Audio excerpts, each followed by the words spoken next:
Tertangkap basah saat menyatroni rumah warga, pelaku pencurian di amuk masa di Sawah Besar, Jakarta Pusat. Polisi harus berjibaku mengevakuasi pelaku dari kepungan massa.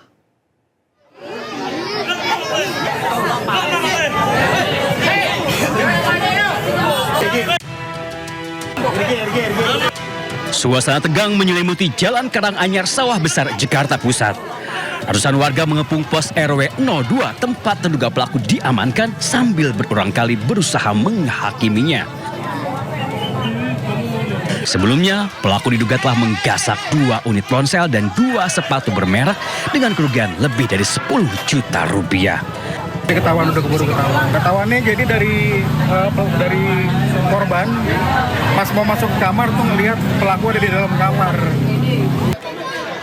Proses evakuasi berlangsung dramatis. Petugas Polsek Sawah Besar harus membuka jalan di tengah kepungan warga yang masih emosi. Bahkan saat digiring menuju mobil patroli, terduga pelaku sempat mendapat pukulan dari sejumlah warga. Kini terduga pelaku harus ditahan di Mapolsek Sawah Besar untuk menjalani pemeriksaan lebih lanjut. Di Jakarta, Roni Sanjaya, iNews melaporkan. Sementara itu pemirsa, upaya penyelamatan seorang wanita muda di Kendari, Sulawesi Tenggara diwarnai ketegangan. Polisi diadang warga saat menyelamatkan korban yang disekap dan dilecehkan mantan pacarnya.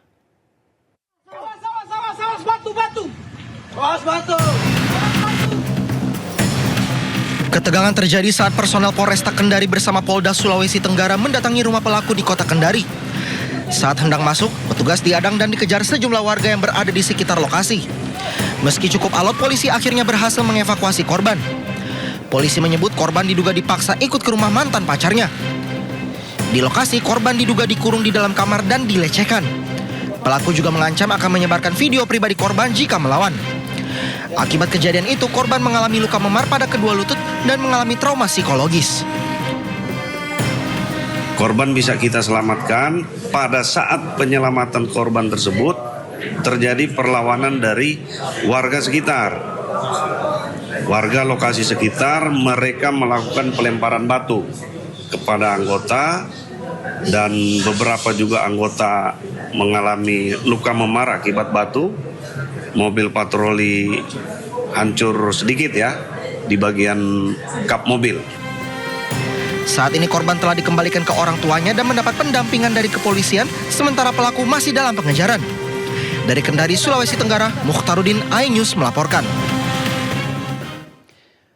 Pemirsa, seorang polisi tewas tertembak rekan sesama polisi saat bertugas menangani keributan di Kabupaten Polres Bolaang, Mongondo Utara. Saat itu korban bersama tim melakukan penangkapan pelaku keributan bersenjata tajam.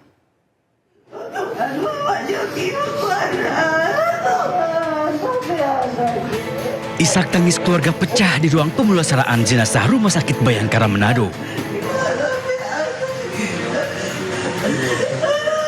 Mereka tak kuasa menahan duka saat melihat Bribtu Excel Mamuli terbaring untuk terakhir kalinya. Peristiwa bermula saat tim unit reaksi cepat Polres Bolaang, Mongondo Utara mendapat laporan keributan bersenjata tajam di desa Paku Induk. Setibanya di lokasi, petugas berhasil menangkap satu pelaku ke dalam mobil patroli. Saat Bribtu Excel menginterogasi pelaku, tiba-tiba seorang terduga lain datang dari belakang sambil mengacungkan senjata tajam. Melihat rekannya dalam bahaya, polisi segera melepaskan tembakan untuk menghentikan pelaku. Namun nahas, peluru justru mengenai dada kanan Bribtu Excel. Korban sempat dibawa ke RSUD Boltara, namun nyawanya tidak tertolong. Dari DP teman sama-sama di Resmob, satu kampung lagi no. Sweetly dia yang kasih informasi bagi kita no. Karena semua kufri satu kampung tuh. Dia yang bilang no, sekitaran jam 7.55 itu semua jam 8 no. Dapat info tadi malam. Tadi malam. Ya. Tadi malam dapat info itu dia. Jadi habis itu kontoran Mbak Ator no. Ya. Sesampai di TKP ya, satu orang diamankan, namun ada 2 orang yang melakukan perlawanan. Nah, di dalam perlawanan itu ya, ketua tim ya mengambil inisiatif untuk melakukan tindakan tegas, ya, melakukan penembakan. Namun yang disayangkan adalah terkena rekan sendiri. Rencana korban akan dimakamkan di kampung halamannya di Kecamatan Kakas, Minahasa, dan kasus salah tembak telah ditangani oleh Polres Boltara. Tim Liputan Ainus melaporkan. Kita beralih ke informasi selanjutnya, pemirsa. Seorang pria mengamuk dan mengeluarkan senjata tajam di SPBU di Kendari, Sulawesi Tenggara. Pelaku emosi usai ditegur karena menyerobot antrian pengisian BBM. Ya pemirsa, beginilah pria ini mengamuk dan mengeluarkan senjata tajam di area SPBU di Kendari. Pelaku menantang warga yang mengisi BBM sehingga memicu kepanikan. Diduga pelaku kesal ditegur karena menyerobot antrian saat mengisi BBM.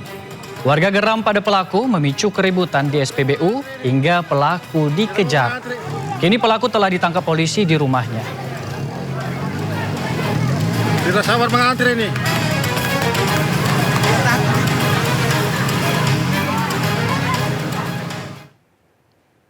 Pemirsa, seorang remaja putri di Makassar, Sulawesi Selatan merekayasa penculikan dan penyekapan terhadap dirinya sendiri. Pelaku mengirim pesan suara sambil menangis kepada keluarganya untuk meminta uang tebusan 5 juta rupiah.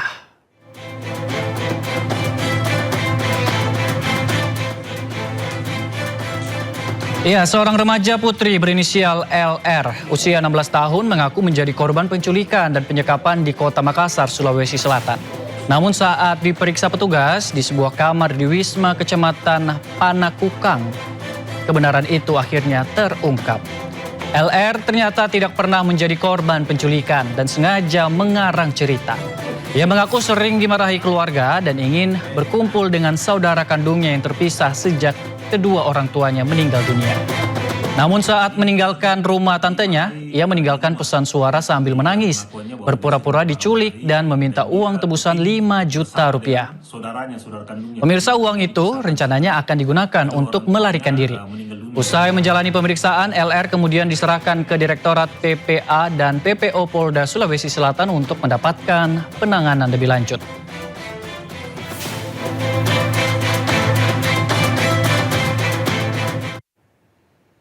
Sementara itu pemirsa, kasus penyekapan 3 karyawan percetakan di kawasan Senen, Jakarta Pusat memasuki babak baru. Polisi menetapkan 7 orang sebagai tersangka dalam kasus penyekapan tersebut. 3 karyawan percetakan di kawasan Senen, Jakarta Pusat disekap selama 21 hari. Tak hanya dikurung, ketiga korban mendapat tindakan kekerasan fisik. 3 karyawan tersebut dituduh telah menggelapkan plat percetakan senilai ratusan juta rupiah. Korban diminta uang ganti rugi sebesar 50 juta rupiah per orang, meski pihak keluarga telah membayar uang tebusan 50 juta rupiah, namun korban tidak dibebaskan. Polisi yang menyelidiki kasus tersebut telah menangkap dan menetapkan 7 orang tersangka. 7 tersangka terdiri dari 5 orang laki-laki dan 2 orang perempuan, memiliki peran berbeda terhadap korban. Dalang dari aksi keji itu merupakan pemilik usaha percetakan. Adapun terhadap para terduga pelaku yang saat ini ditetapkan sebagai tersangka telah melakukan pemerasan terhadap ketiga korban dengan cara melakukan penyekapan. Bahkan beberapa perbuatan penganiayaan sampai dengan melakukan pemasungan. 7 tersangka kini telah ditahan di rutan Polres Metro Jakarta Pusat. Dari Jakarta, Tim Liputan Ainus melaporkan. Pemirsa, seorang perawat membuat konten merawat bayi mantan pacar di rumah sakit viral di media sosial. Berawal dari konten candaan, perawat ini mengundurkan diri dari rumah sakit.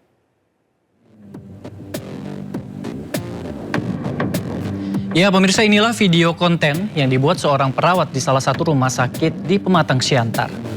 Di video tertulis POV, istrinya mantan baru lahiran dan anaknya masuk NICU di inkubator. Enaknya diapain ya ini bayi? Video ini pun viral di media sosial. Meski awalnya hanya konten bercanda saja, namun akhirnya perawat tersebut meminta maaf, bahkan memutuskan untuk mengajukan surat pengunduran diri dari pekerjaan.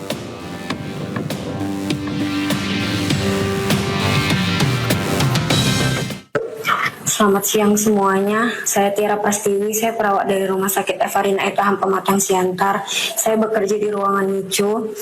Di sini saya memohon maaf untuk teman-teman semua atas kegaduhan yang terjadi. Di sini saya memohon maaf juga sebesar-besarnya atas video yang saya share di media sosial. Dan saya di sini berjanji tidak akan mengulangi perbuatan itu lagi dan akan menjadi perawat yang lebih baik lagi. Surat resign ini saya perbuat karena di sini saya sadar saya sudah melanggar aturan yang membuat citra Rumah Sakit Evarina Etaham jadi rusak. Sekali lagi saya mohon maaf untuk yang sebesar-besarnya atas kegaduhan yang telah beredar di media sosial. Sementara itu pemirsa, viral di media sosial video curhatan seorang ibu di Bekasi soal anak balitanya salah vaksin di puskesmas. Diduga mengakibatkan radang selaput otak. Dinas Kesehatan Bekasi masih melakukan investigasi. Petugas puskesmas, mereka salah suntik vaksin di anakku. Jadi anakku itu Seorang ibu muda di Kota Bekasi, Jawa Barat curhat soal anaknya yang salah vaksin di Puskesmas Bintara Jaya. Sang ibu mendaftarkan anaknya yang berusia 9 bulan untuk vaksin campak, tapi bidan Puskesmas Bintara Jaya justru menyuntikkan 2 vaksin sekaligus, yaitu DPT-3 dan campak tanpa sepengetahuan orang tua. Tak sampai 24 jam, sang balita mengalami kejang hingga harus dirawat di rumah sakit selama 10 hari. Diagnosa dokter, sang balita mengalami radang selaput otak. lebih paham kan, ibu kok 2 kali? Iya emang 2 kali. Kan biasanya kalau campak sekali. Loh emang mau campak kalau DPT ini? Gitu. Saya kaget dong kan karena saya pikir komputer tuh udah terintegrasi kan, bagian pendaftaran oke, bagian nimbang oke, itu udah sama. Ternyata si bidannya tidak melihat komputer. Pasca kejadian ini, pihak Puskesmas Bintara Jaya telah meminta maaf kepada orang tua balita. Sementara Dinkes Kota Bekasi meyakini kesalahan vaksin bukan penyebab sakit radang selaput otak. Kita akui memang terjadi double, tapi berdasarkan literatur juga dari semua pengalaman, memang tidak ada bahaya atau efek samping dari double vaksinasi. Dan Dinas Kesehatan Kota Bekasi menjamin seluruh biaya pengobatan akan ditanggung pemerintah. Dari Bekasi, Jawa Barat, Rahmat Hidayat, iNews melaporkan. Pemirsa, Gubernur DKI Jakarta Pramono Anung mempersilahkan keluarga bocah tewas terperosok galian proyek untuk menuntut Pemprov Jakarta. Meski peristiwa ini merupakan musibah, namun Pemprov DKI siap bertanggung jawab. Tragedi tewasnya Izra, bocah 4 tahun yang terperosok lubang galian proyek di Manggarai, Jakarta Selatan menjadi sorotan. Gubernur DKI Jakarta Pramono Anung mengaku sangat menyesalkan peristiwa itu. Ia pun mempersilahkan keluarga korban jika ingin menuntut Pemprov Jakarta.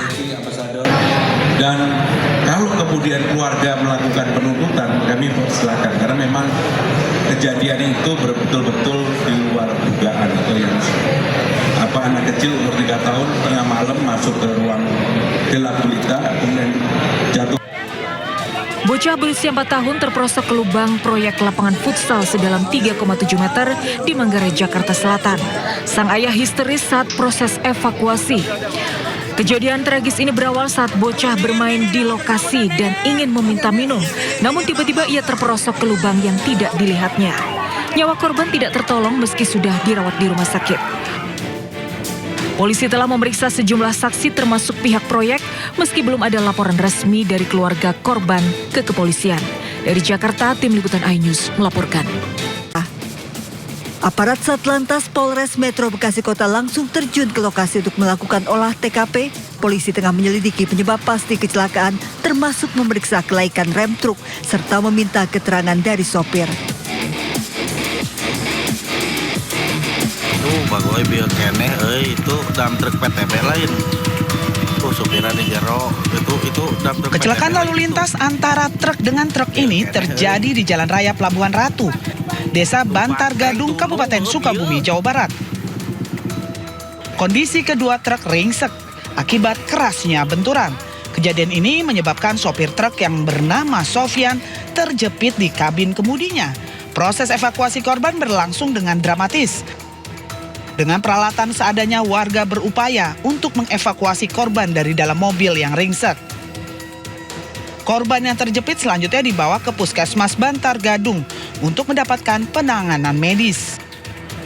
Peristiwa ini bermula saat mobil truk yang melaju dari arah Sukabumi menuju Pelabuhan Ratu. Sesampainya di tempat kejadian dan melintas di jalan tikungan, sopir diduga kurang konsentrasi. Di saat bersamaan melaju truk yang kemudikan korban dari arah berlawanan hingga tabrakan pun tidak terhindarkan.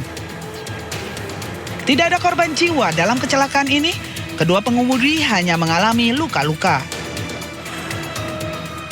Saat ini, kasus kecelakaan telah ditangani oleh unit Gakum Satlantas Polres Sukabumi. Dari Sukabumi, Jawa Barat, Budi Setiawan, iNews melaporkan.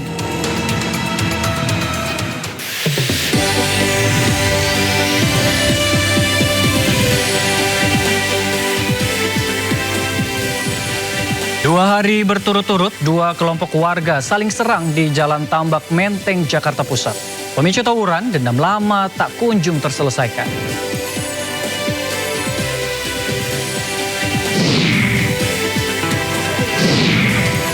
Tertangkap basah menyatroni rumah warga, pelaku pencurian menjadi sasaran amuk massa. Evakuasi pelaku dari kepungan massa berlangsung dramatis.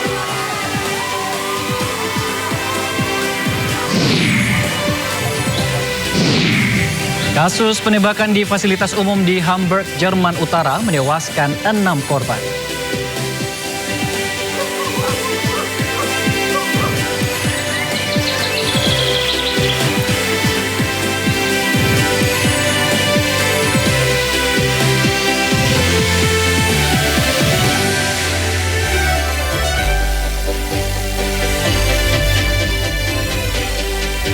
Halo pemirsa, Sindo Malam hadir dengan beragam informasi terkini di tanah air serta mancanegara bersama saya Ari Lase dan inilah Sindo Malam selengkapnya.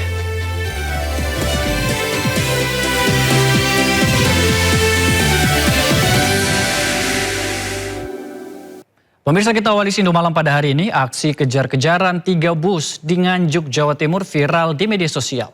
Satu bus nekat melawan arus, memicu terjadi tabrakan dengan bus lain.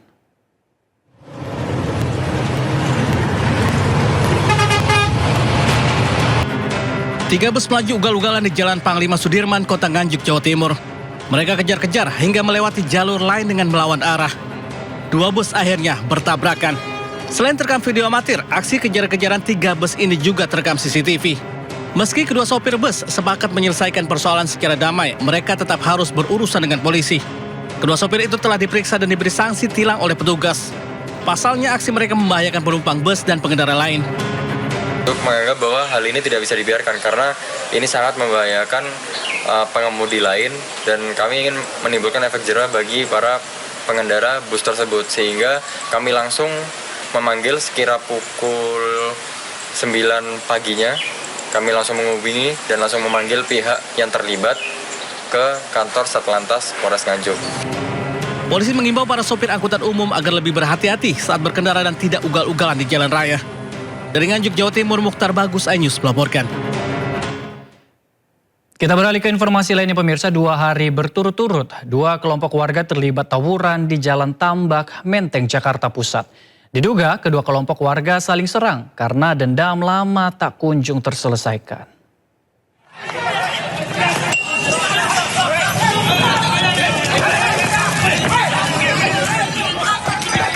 Dua kelompok warga terlibat tawuran di Jalan Tambak, Menteng, Jakarta Pusat pada Minggu dini hari.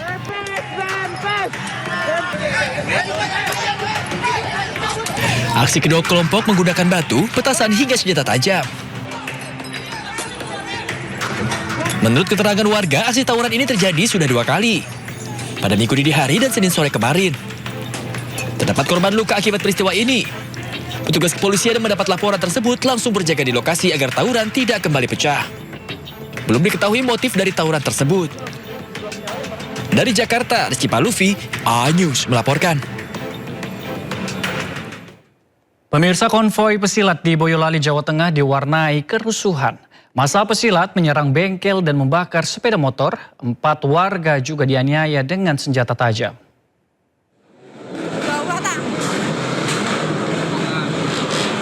Rekaman CCTV dan video warga merekam penyerangan terhadap sebuah bengkel di Jalan Raya Solo Boyolali Teras, Boyolali, Jawa Tengah.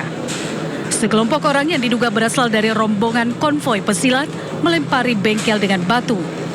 Mereka juga menganiaya seorang pegawai hingga tak berdaya. Akibat aksi ini, 3 mobil dan kaca rumah pemilik bengkel rusak, sementara korban mengalami luka di pelipis dan telinga. Konvoi itu, ya langsung nyerang, nah pakai batu. Momen lempar? Ya lempar, langsung masuk sini, itu lempari batu kaca mobil sama kaca rumah itu sampai ke kaca warga barang, Pak. Menurut polisi, kelompok pesilat ini diduga diserang terlebih dahulu oleh kelompok tak dikenal bersenjata tajam yang memaksa korban melarikan diri dan membakar kendaraannya. Penghadangan dan penyerangan tersebut terjadi di 3 tempat berbeda dengan total 4 orang terluka senjata tajam. Saat ini polisi telah memeriksa rekaman CCTV, meminta keterangan saksi, serta memburu pelaku untuk mengungkap motif di balik rentetan aksi kekerasan tersebut. Dari Boyolali, Jawa Tengah, Tata Ramanta, iNews melaporkan. Pemirsa, Anda kembali di Sindo Malam. Mobil pick-up pengangkut solar terbakar di Serang, Banten. Api yang berkobar membuat pengguna jalan panik. Ya, pemirsa, beginilah gambaran kebakaran. Kobaran api meludeskan mobil pick-up pengangkut solar terbakar di Jalan Lingkar Selatan, Serang, Banten. Api muncul dari bagian belakang kendaraan dan dengan cepat membesar hingga melalap seluruh bagian mobil beserta muatan solar yang dibawa. Kejadian ini membuat pengguna jalan berupaya memadamkan kebakaran dengan peralatan seadanya. Tidak ada korban jiwa maupun luka, kerugian materi diperkirakan ratusan juta rupiah.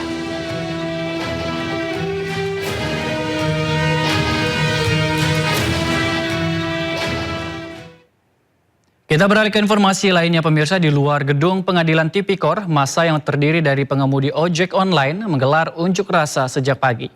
Massa menuntut keadilan dalam kasus korupsi yang menjerat Nadiem Makarim. Mengenakan jaket ojol, membawa spanduk berisi berbagai pesan. Massa berorasi menuntut keadilan untuk Nadiem Makarim. Massa menggelar aksi di bawah pengawasan aparat keamanan. Nadiem divonis 10 tahun penjara dan denda 1 triliun rupiah oleh Pengadilan Tipikor usai terbukti dan bersalah dalam kasus korupsi laptop Chromebook. Kita geruduk istana setuju Bapak Prabowo untuk membebaskan. Pemirsa, mantan Mendikbud Ristek Nadiem Makarim divonis pidana 10 tahun penjara dan denda 1 miliar dalam kasus korupsi pengadaan laptop Chromebook.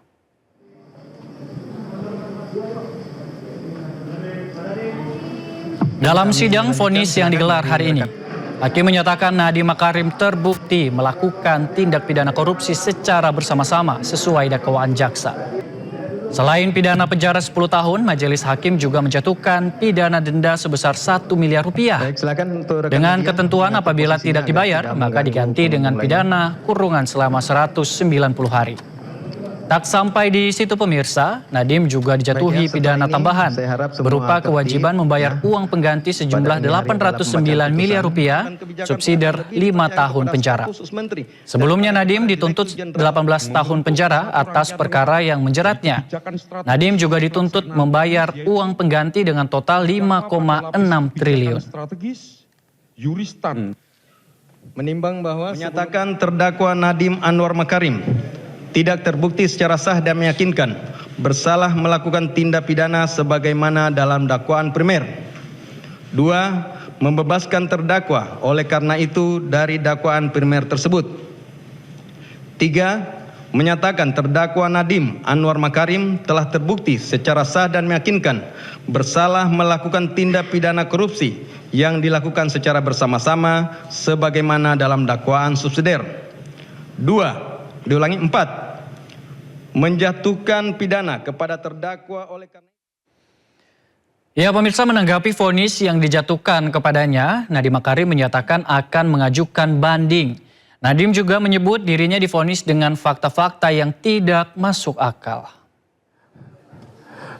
Untuk membuka semua kejujuran yang telah kami lakukan. Semua niat baik yang telah saya dan tim saya lakukan di masa kementerian sudah kita jelaskan. Tapi seolah-olah tidak ada artinya. Mana keadilan?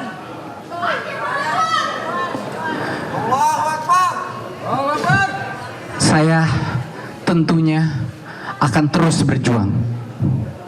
Demi anak-anak saya, demi keluarga saya, demi seluruh negara Indonesia yang saya masih cintai.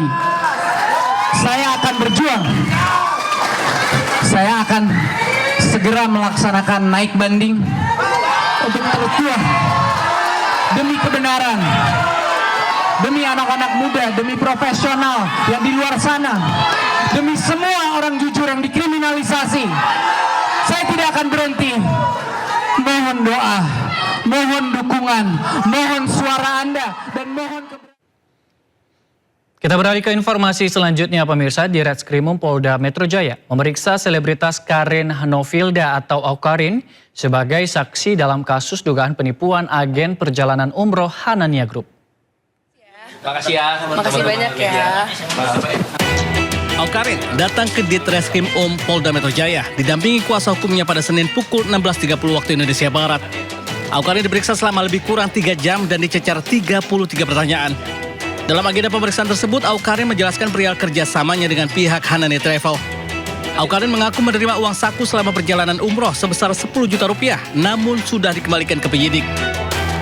Kami bekerja sama itu sekitar 2 tahun yang lalu dan mungkin kita nggak tahu pastinya seperti apa, itu penyidik yang tahu untuk aliran dana atau apapun yang digunakan pada saat waktu kami di-endorse atau barter pada saat waktu 2024 ke silam.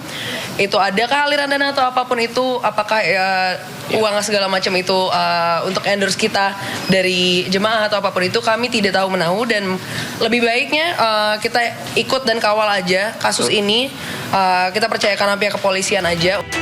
Sebelumnya sejumlah influencer juga diperiksa Polda Metro Jaya terkait kasus tersebut. Mulai Keino Angelo, komika Prasteguh Paula Verhoeven hingga pasangan Aliyah Mas Said dan Torik Halilintar, Dara Arafah hingga Davina Karamoy. Polda Metro Jaya sendiri telah menetapkan bos Hanania Travel Ahmad Syah Farhan atau ASF sebagai tersangka kasus dugaan penipuan dan penggelapan dana perjalanan umroh. Ia dijerat pasal dugaan penipuan dan atau penggelapan dan atau tindak pidana pencucian uang. Tim Liputan iNews melaporkan. Pemirsa, jenazah Dr. Eliza Prinsila Utami Pakainoni atau Dr. Ica dimakamkan di Kupang, Nusa Tenggara Timur.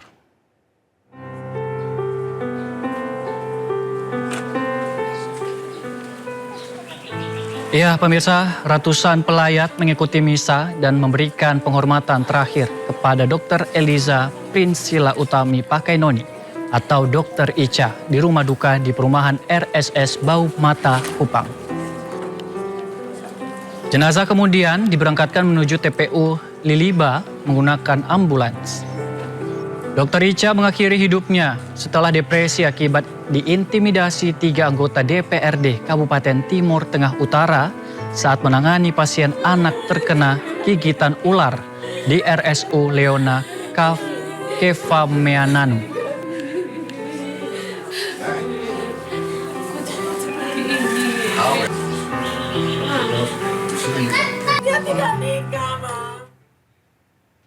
Sementara itu, pemirsa, Bupati Timur Tengah Utara bekukan sementara pengajuan perpanjangan izin operasional RSU Leona Kefameananu. Namun pelayanan kesehatan di rumah sakit tersebut masih berjalan. Ya, memang kemarin saya perintahkan untuk ditunda, dicabut dulu, dan untuk perpanjangan sementara saya pending sampai dengan masalah ini selesai. Tapi untuk pelayanan publik tetap berjalan. Izin operasionalnya yang sementara kita belum melakukan untuk approve untuk perpanjangan. Sementara saya perintahkan. Pemirsa, Badan Kehormatan DPRD periksa anggota Dewan Timur Tengah Utara, Nusa Tenggara Timur yang diduga melakukan intimidasi pada Dr. Ica. Sementara anggota DPRD Kabupaten Timur Tengah Utara, Nusa Tenggara Timur yang namanya terseret dalam kasus kematian Dr. Ica buka suara. Ya, melakukan pemanggilan. Setelah itu kita mulai penyelidikan, verifikasi dan klarifikasi. Setelah itu baru kita masih ada bukti-bukti lain, baru kita menemukan kalau memang itu hanya sebatas pelanggaran kode etik, tentunya pasti akan ada sanksinya. Kalau memang ada ditemukan unsur pidananya, mungkin itu kami akan dilimpahkan atau rekomendasi kepada pihak yang berwajib.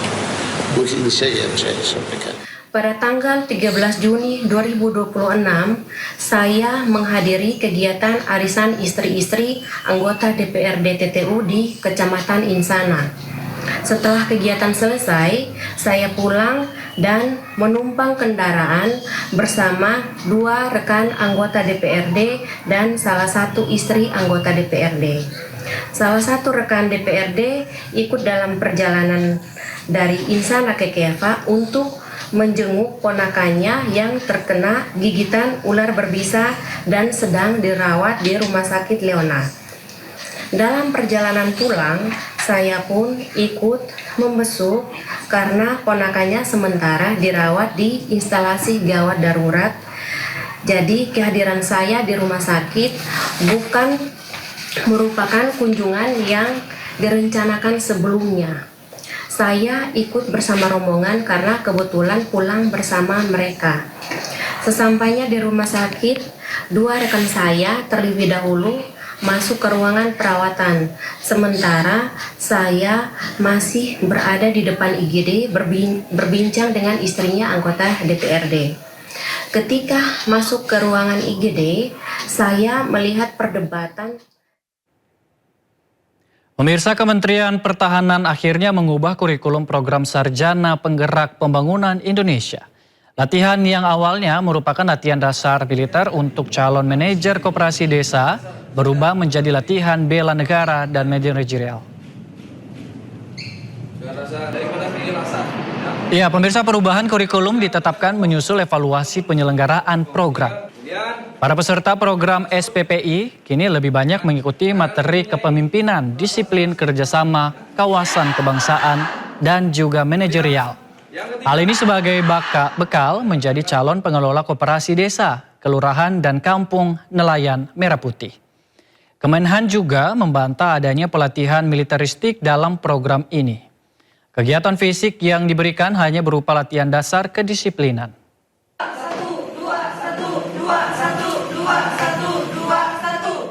Terima kasih pemirsa, Anda masih bersama kami di Sindo Malam. Terjadi penembakan di sebuah fasilitas umum remaja di Stade Hamburg, Jerman Utara. Akibat penembakan ini 6 orang tewas. Petugas yang datang langsung mengumpulkan bukti dan memeriksa lokasi kejadian. 4 wanita dan 1 pria dinyatakan tewas di lokasi. Sementara 1 korban tewas saat mendapatkan perawatan di rumah sakit. Petugas masih menyelidiki motif penembakan, tetapi sementara diduga karena sengketa hak asuh anak. Pelaku penembakan merupakan pria berusia 45 tahun, melarikan diri.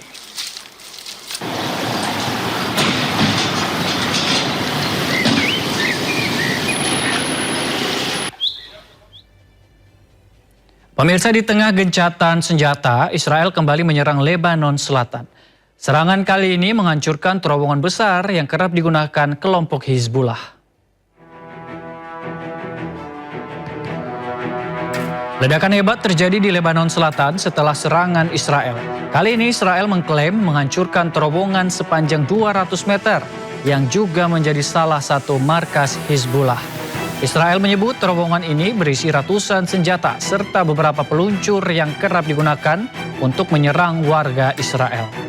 Serangan ini membuat Hizbullah marah karena mereka pun bersumpah akan menyerang balik Israel.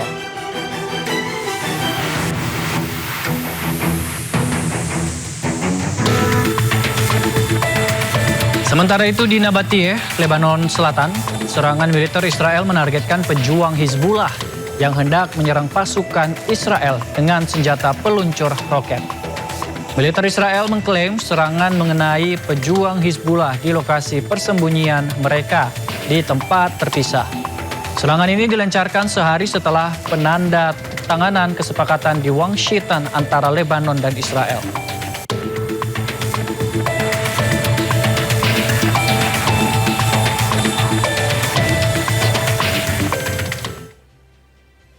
Pemirsa, kita beralih ke informasi lainnya. Siapa yang tidak suka dengan es krim?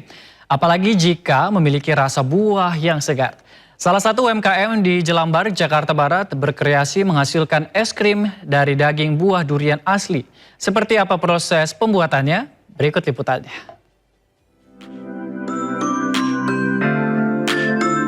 Es krim dengan cita rasa yang manis dan menyegarkan menjadi salah satu hidangan penutup favorit masyarakat Indonesia. Nah, apa jadinya jika ada es krim yang diolah dari daging durian asli? Berawal dari hobi makan durian, salah satu UMKM di Jelambar, Jakarta Barat menghadirkan es krim dari daging durian montong dan Musang King. Es krim makin menarik dengan bentuk duri-duri khas durian. Es krim Golden Throne mulai melangkah maju berkat pendampingan dan pembinaan dari salah satu bank BUMN.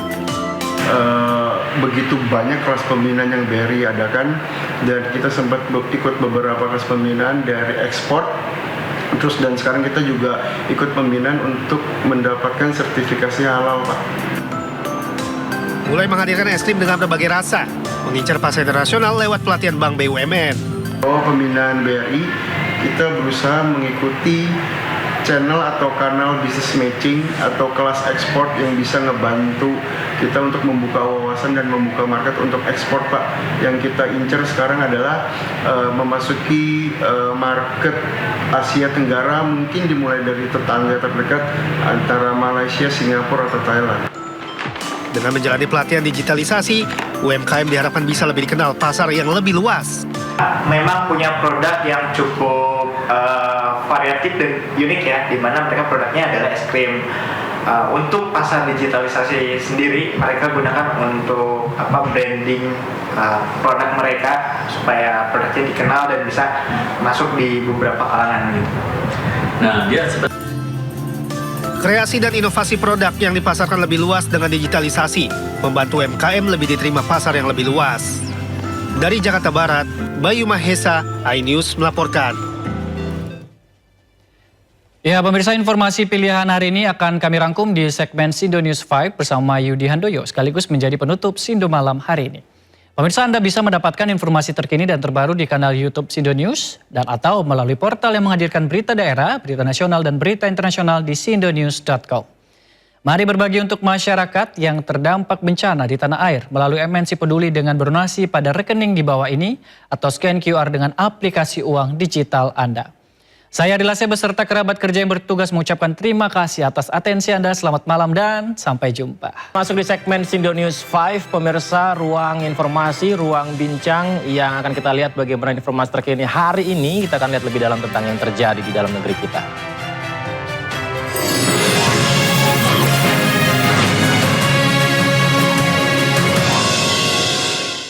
Informasi pertama, viral video seorang wanita pegawai migran Indonesia asal Kabupaten Cianjur, Jawa Barat menangis sambil berdarah meminta tolong kepada Gubernur Jawa Barat Deddy Mulyadi dan kepada Presiden Prabowo Subianto untuk dipulangkan ke tanah air karena tidak tahan kondisinya sedang sakit.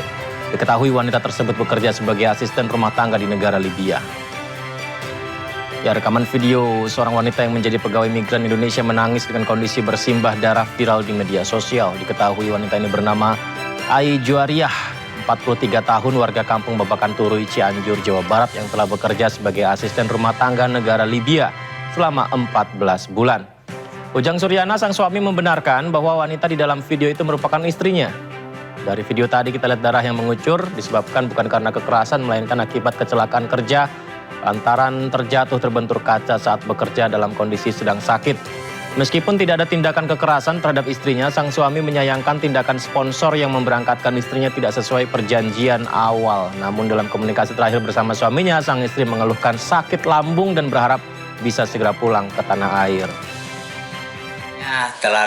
Kerjanya terlalu capek gitu, 24 jam selalu kerja katanya. Kan dunungannya itu kalau sakit nggak ada perhatiannya gitu Pak. Kalau sakit beli obat sendiri, apa-apa beli obat sendiri, kerja terlalu dipersir katanya, makan terlalu. Pemirsa, pakar telematika yang juga tersangka kasus fitnah ijazah palsu Joko Widodo Roy Suryo mengamuk di sidang pra-peradilan hari Senin. Roy menuduh sidang disusupi oleh kubu lawan yang tiba-tiba maju ke persidangan mengaku sebagai termohon. Selaku turut termohon juga, ya. Padahal dia itu katanya lawyer, ya, katanya lawyer profesional, ya, inisialnya CS, ya. Sering kita lihat dia di antara para termul. Berikutnya informasi ketiga, Kompolnas dukung langkah Roy Suryo ajukan sidang pra-peradilan. Menurut Komisioner Kompolnas Wairul Anam, hanya lewat sidang pra-peradilan akan terungkap fakta benar atau tidaknya cara polisi menangkap Roy Suryo. Tersangka fitnah ijazah Jokowi, Roy Suryo banyak bercerita jika penangkapan dirinya oleh Polda Metro Jaya tidak berperi kemanusiaan. Roy juga menyebut polisi memposisikan dirinya seperti teroris dan melanggar hak asasi manusia. Tak terima dengan perlakuan polisi, Roy Suryo menggugat melalui pra-peradilan kepada Polda Metro Jaya.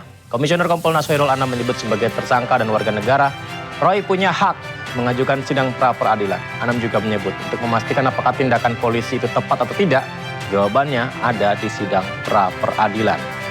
Ya, Jumat 19 Juni Roy Suryo ditangkap Polda Metro Jaya. Tak terima dengan cara penangkapan dirinya, Roy ajukan sidang pra-peradilan untuk menggugat Polda Metro Jaya. Pemirsa, sidang perdana pra-peradilan sudah digelar dengan membacakan 4 permohonan, yakni menguji keabsahan penangkapan, upaya penahanan, penggeledahan, serta status pencelakaan. Bahkan langsung masuk kamar tidur. Ini yang tidak benar-benar tidak sopan, ya. Langsung masuk kamar tidur, makanya saya kaget karena saya mendengar istri saya berteriak waktu itu. Ya, kemudian saya langsung saya memang sudah ada di kamar kerja, ya pagi-pagi saya sudah ke kamar kerja, langsung saya menuju kamar dan ternyata di situ sudah berkumpul penyidik yang ada tanpa disertai satpam. Ya, jadi artinya mereka masuk begitu saja dan semuanya menggunakan penutup wajah. Adegannya memang tidak berlebihan kalau saya katakan, benar-benar seperti film pengkhianatan G30 SPKI. Iya, saya kira langkah yang baik ya, menguji apakah benar dan tidak, menyalahi prosedur dan tidak dalam konteks penegakan hukum di mekanisme. Dan kita mendukung untuk setiap orang menggunakan haknya menguji itu, karena ini sekaligus untuk memastikan bahwa tindakan kepolisian itu juga profesional. Ya, diujinya ya di pra-peradilan. Oleh karenanya langkah yang diambil oleh Pak Roy Suryo dan Bu Tifa adalah langkah yang sesuai dengan hukum. 4. Menteri HAM dorong evaluasi Latsar Mil, pemirsa. Di informasi keempat kita, di mana setelah 5 calon manajer Kopdes meninggal, Natalius Pigai mengatakan pelatihan untuk membentuk mental tidak selalu harus diisi dengan sistem militer dan angkat senjata. Sementara itu menurut Wakil Menteri Sekretaris Negara Juri Ardiantoro, pemerintah menampung masukan terkait pelatihan manajer Kopdes namun program tetap berjalan. Seperti semi militer atau sekolah-sekolah pendidikan dasar militer, saya pikir itu tidak terlalu penting. Karena gereja Katolik, gereja Katolik 2000 tahun bertahan ini karena dia menerapkan komando sistem bersifat militer. Disiplin, cekatan, tanggung jawab, cepat, objektif, imparsial, jujur, adil. Itu dia sistem organisasinya, sistemnya seperti sistem militer. Nah, itu sebenarnya bukan militernya, bukan pelatihan militernya, bukan angkat senjatanya, bukan untuk mau perang. Akan mengambil langkah-langkah perbaikan di dalam proses pendidikan dan pelatihan manajer Koperasi Merah Putih, dan tentu saja masukan dari masyarakat, dari berbagai pihak untuk peristiwa itu tentu didengar oleh pemerintah, diperhatikan, dan itu menjadi bahan untuk mengevaluasi supaya proses pelatihan ini menjadi lebih menjadi lebih baik. Jadi, tapi secara umum tentu karena proses ini sudah berlangsung dan memang tenaga manajer untuk Koperasi Merah Putih juga harus segera bekerja sehingga pelatihan tetap jalan terus, tetapi masukan dari berbagai pihak tentu diperhatikan. Pemerintah menyiapkan anggaran 4,2 triliun rupiah untuk program magang nasional tahun 2026 Angkatan 2. Pemerintah menambah kuota dari 100.000 menjadi 150.000 peserta dan pendaftarannya dimulai 15 Juli mendatang. Kementerian Ketenagakerjaan resmi membuka pendaftaran penyelenggara program magang nasional 2026 Angkatan 2. Pemerintah menyiapkan anggaran 4,2 triliun rupiah. Menteri Ketenagakerjaan Yasir Lim menyampaikan pendaftaran peserta dibuka 15 sampai 28 Juli 2026 dalam 3 gelombang. Satu gelombang pendaftaran sebanyak 50.000 peserta. Sementara perusahaan memiliki waktu hingga 15 Juli melakukan pendaftaran dan melewati berbagai tahap verifikasi sebagai mitra penyelenggara magang nasional tahun ini. Setelah periode pendaftaran peserta rampung pada 28 Juli, para peserta calon peserta magang nasional 2026 akan diverifikasi dan diseleksi pada 29 Juli hingga 5 Agustus. Peserta yang lolos program ini nantinya diumumkan 7 Agustus dan hari pertama magang nasional 2026 batch pertama resmi dimulai pada 10 Agustus mendatang. Pemirsa, pembukaan pendaftaran menjadi langkah lanjutan pemerintah memperluas akses pelatihan kerja berbasis industri sekaligus memperkuat kolaborasi antara dunia usaha dan pencari kerja. Di mana seperti yang disampaikan pemirsa bahwa melalui program ini perusahaan dapat berperan sebagai penyelenggara tempat pemagangan yang memberikan pengalaman kerja langsung kepada peserta sesuai kebutuhan industri. Tentu kabar baik buat adik-adik kita yang baru lulus dari perguruan tinggi. Ya, jadi kenaikannya itu dari 100.000 menjadi 150.000 dan dengan jumlah anggaran sekitar 4,2 triliun rupiah. Ya, pendaftaran peserta ini yang mungkin ditunggu-tunggu 15 sampai 28 Juli. Ya, jadi masih ada kesempatan 2 minggu lagi. Intinya adalah satu, yang lulus kuliah, mahasiswa-mahasiswa yang sudah lulus kuliah, khususnya S1, itu bisa langsung magang bekerja selama 6 bulan.